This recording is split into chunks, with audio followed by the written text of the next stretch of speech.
Hola, ¿qué tal? Soy el Dr. San Agustín y en este vídeo voy a repasar la angina de pecho. Vamos a ver lo que es la angina de pecho, los diferentes tipos de angina de pecho, las manifestaciones clínicas. Repasaremos un poquito la fisiopatología, los criterios diagnósticos, el electrocardiograma y el tratamiento. Entonces, ¿qué es la angina de pecho? Lo podemos definir como una manifestación clínica de dolor torácico que es debida a una isquemia, es decir, a una disminución del flujo sanguíneo al corazón, concretamente al miocardio, que es lo que dará lugar a este dolor en el pecho, que como se puede ver más o menos en la imagen, es un dolor opresivo precordial en la parte anterior del pecho, que típicamente se suele irradiar hacia el brazo izquierdo, puede irradiarse hacia el hombro izquierdo o incluso hacia la mandíbula o la espalda.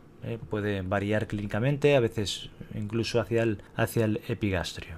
Hay varios tipos, lo podemos distinguir básicamente en angina de pecho estable, inestable y la angina de pecho vasoespástica, también llamamos de variante o de Prinzmetal.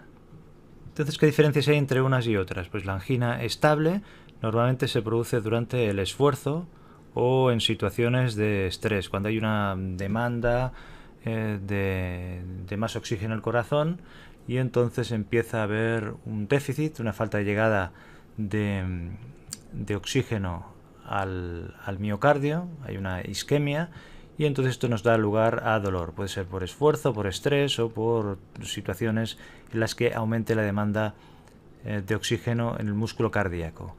Calmará, o sea, disminuirá con el reposo.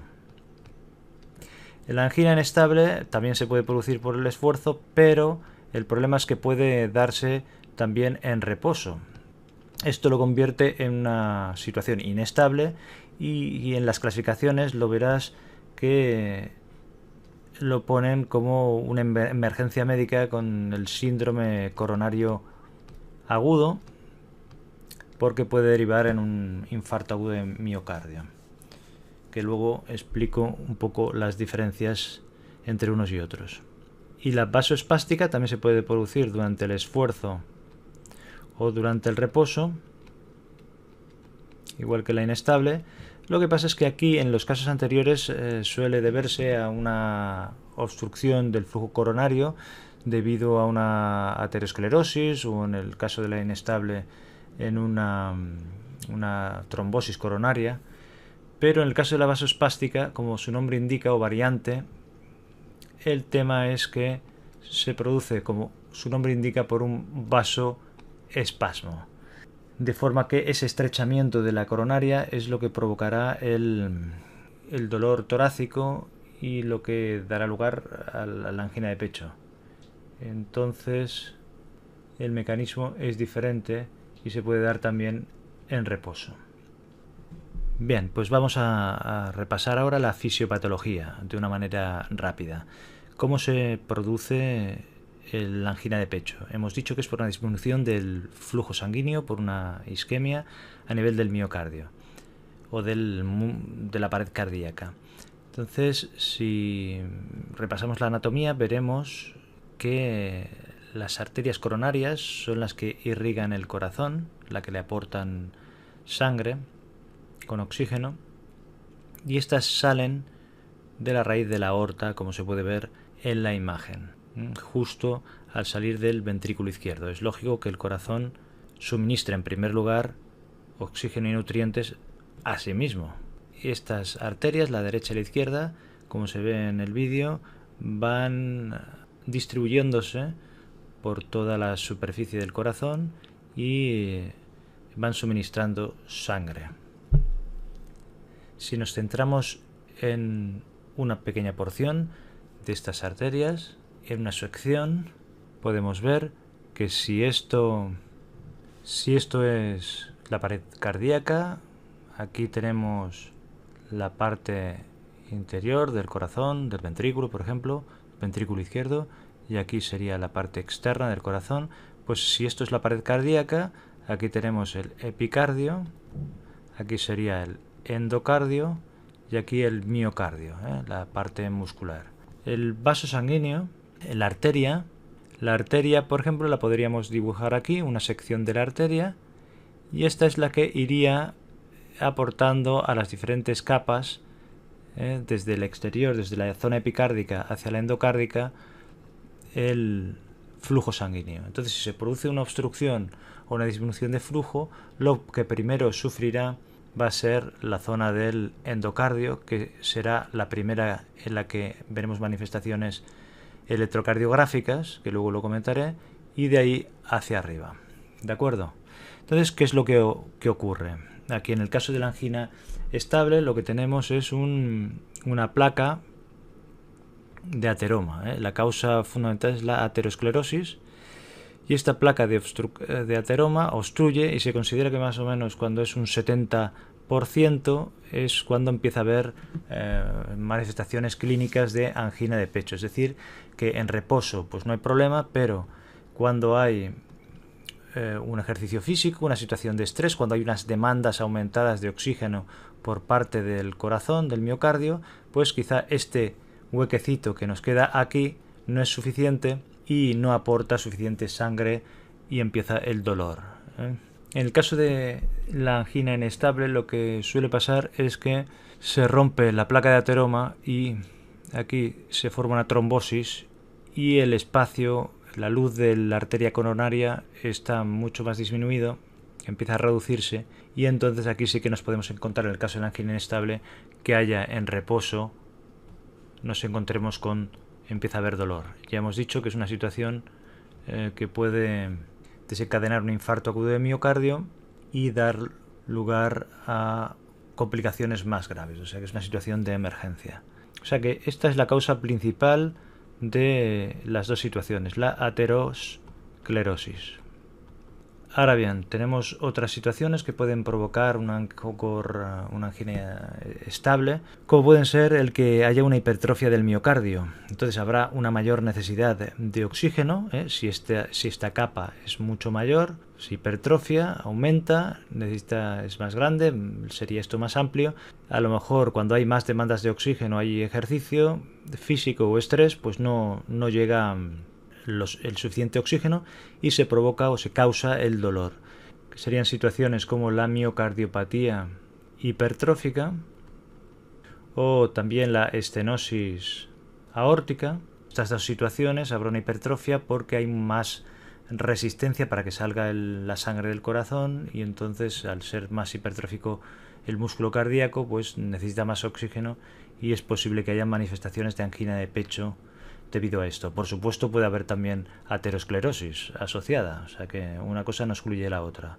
Y también, bueno, la hipertensión arterial, en casos evolucionados, pues también puede haber una hipertrofia del miocardio y también dar lugar a angina de pecho, y normalmente puede haber otros factores de riesgo que contribuyen a la aterosclerosis y, como digo, se solapen todas estas causas.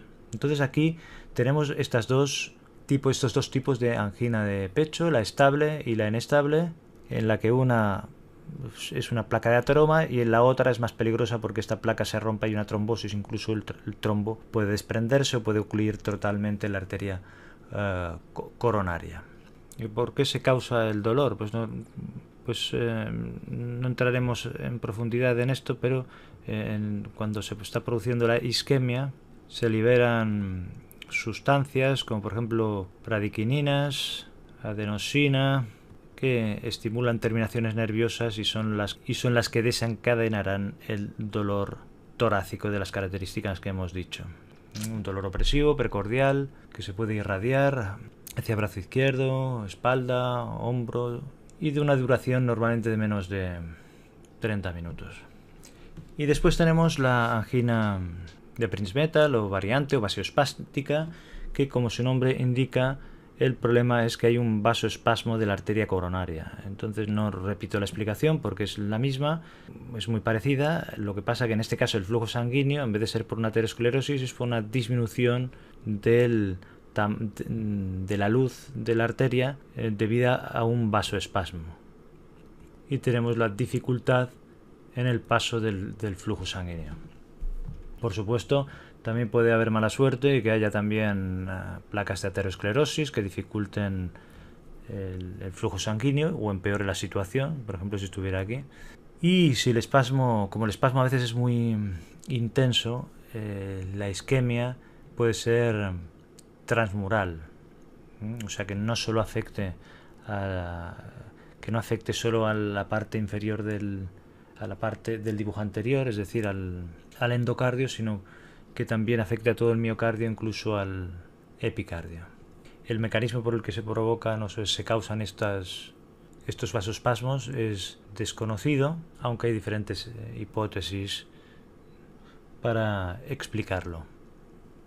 En este caso, el dolor típico puede ser con el esfuerzo, pero también en reposo, como ocurría con la angina inestable. ¿Y qué diferencia hay entre una angina de pecho y un infarto agudo de miocardio?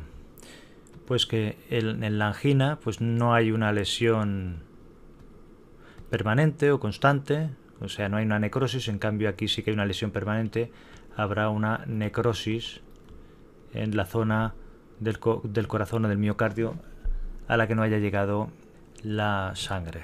La situación más peligrosa en este caso es la de la angina inestable, que es la que más fácil es que derive en un infarto. Y el resultado pues dependerá arritmia grave o alguna situación que pueda desencadenar una muerte. ¿Cómo se diagnostica esto? Pues ya hemos dicho, como siempre, que hay que hacer la anamnesis, la exploración física y las pruebas complementarias. En cuanto a la anamnesis, pues es el dolor que hemos descrito, que es el dolor opresivo precordial, que variará según es una angina estable o inestable o de Prinzmetal. Después también podemos hacer clasificaciones según los grados de angina de pecho. También se puede hacer diferenciaciones entre si es una angina típica, atípica o un dolor torácico inespecífico. Habrá que preguntar por los antecedentes familiares, antecedentes personales de cardiopatía isquémica, de hábitos tóxicos como el tabaquismo, estilo de vida. Y también preguntas enfocadas al diagnóstico diferencial con problemas, por ejemplo, que sean de tipo osteomuscular, ¿no? El síndrome de Tietze, o problemas digestivos, porque los espasmos esofágicos o las esofagitis pueden simular dolores torácicos coronarios que no lo son. Después hay problemas cardíacos que no son anginas de pecho, pero pueden confundir que son, por ejemplo, las pericarditis. A nivel de laboratorio tenemos que pedir pues el hemograma con la glucosa, creatinina, o sea, el hemograma y la bioquímica que se pide habitualmente, las troponinas, las CKs, en el caso que estés en urgencias, para descartar que no haya un infarto, en los casos de Angor inestable, sobre todo. Y por supuesto también habrá que pedir un electrocardiograma en reposo, placa de tórax, y más adelante habrá que ver si se hace una prueba de esfuerzo, que habrá que hacerla, si todo indica que es una angina de pecho, y otras pruebas como por ejemplo la coronariografía o angiografía coronaria, por si acaso hubiera que hacer una revascularización. Aquí lo que nos interesa sobre todo es el electrocardiograma en reposo, que muchas veces en el caso de Angor inestable nos saldrá normal, porque ya hemos dicho que cedía rápidamente en reposo o con la administración de nitroglicerina sublingual en forma de comprimido o de spray.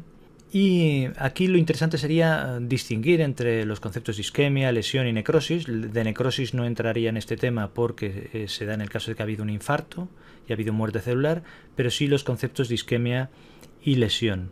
Normalmente las manifestaciones electrocardiográficas que nos solemos encontrar serán afectaciones de la onda T y del segmento ST. Hemos dicho que era una afectación, en el caso de la angina estable e inestable, afectación subendocárdica. En cambio, la vasospástica, como afecta a toda la pared, aquí podemos encontrarnos ya una afectación incluso subepicárdica, a nivel de electrocardiograma. Ya hemos dicho que el subendocardio sería la parte del miocardio que está más cerca del endocardio y que es la parte más interna, y el subepicardio es la parte más externa y que estaría más cerca del epicardio. Entonces la sangre, la irrigación llega primero al epicardio, entonces la lesión es mayor cuando se afecta en la parte más cercana al epicardio. O sea, lo primero que se nos lesionará será el subendocardio cuando hay una falta de irrigación, que es lo que he explicado antes. Entonces, normalmente, tanto estable e inestable, en lo que nos podemos encontrar una disminución, un descenso, perdón, del segmento ST. Si tenemos aquí el QRS, bueno, pues lo que habría es una disminución y luego vendría esto de aquí. Esto sería la disminución del ST. De la subepicárdica, lo que hay una elevación transitoria del ST que indica la afectación subepicárdica. Sería así y se da esto de aquí.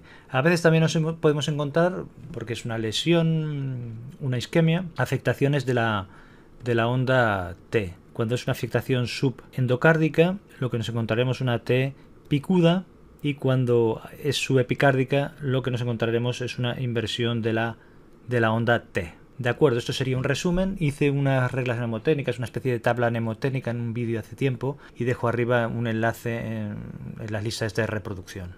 En cuanto al tratamiento, no voy a entrar en profundidad aquí, pero decir que en términos generales, una persona que ha sufrido una angina de pecho, habrá que hacer modificaciones en el estilo de vida, el dejar de fumar, hacer una dieta saludable y recomendar la actividad física. En cuanto al tratamiento farmacológico, el tratamiento inicial en la situación de urgencias o cuando alguien se queja de un dolor de tipo anginoso, es utilizar la nitroglicerina. Normalmente se puede usar en forma de comprimidos, que dirás que la mastique primero para que la absorción sublingual sea más rápida, o incluso se pueden utilizar sprays de nitroglicerina, que en la angina estable suele responder muy bien. Posteriormente ya habrá que valorar otros tratamientos farmacológicos en función de la causa concreta o el tipo de angina de pecho que sea, o si hay otros factores de riesgo, ya que habrá que ver si hay que dar beta bloqueantes, dar nitratos, calcio antagonistas, que están especialmente indicados en el caso de la angina de Prinzmetal, y después tratamientos como la ivabradina, y después ya habrá que ver si hay que dar hipolipemiantes y ECAs, y por supuesto los antiagregantes plaquetarios, el ácido acetilsalicílico. Pero bueno, eso ya el cardiólogo será el que tendrá que evaluar la situación concreta del paciente y poner el tratamiento adecuado que habrá que seguir en atención primaria. Un tratamiento concreto es el de la angioplastia coronaria, lo que llama la revascularización. Es la angioplastia transluminal coronaria percutánea, que se utiliza en los casos en los que al hacer la coronariografía pues hay una estenosis coronaria o un grado de isquemia lo suficientemente importante como para introducir, como se ve en la imagen, un stent que lo que hará será canalizar otra vez la arteria coronaria obstruida. Y bueno, eso es todo, espero que te haya gustado. Si no estás suscrito, pues suscríbete, dale a me gusta y comparte en redes sociales. Y te dejo a continuación un par de vídeos por si quieres continuar viendo vídeos de medicina. Muchas gracias.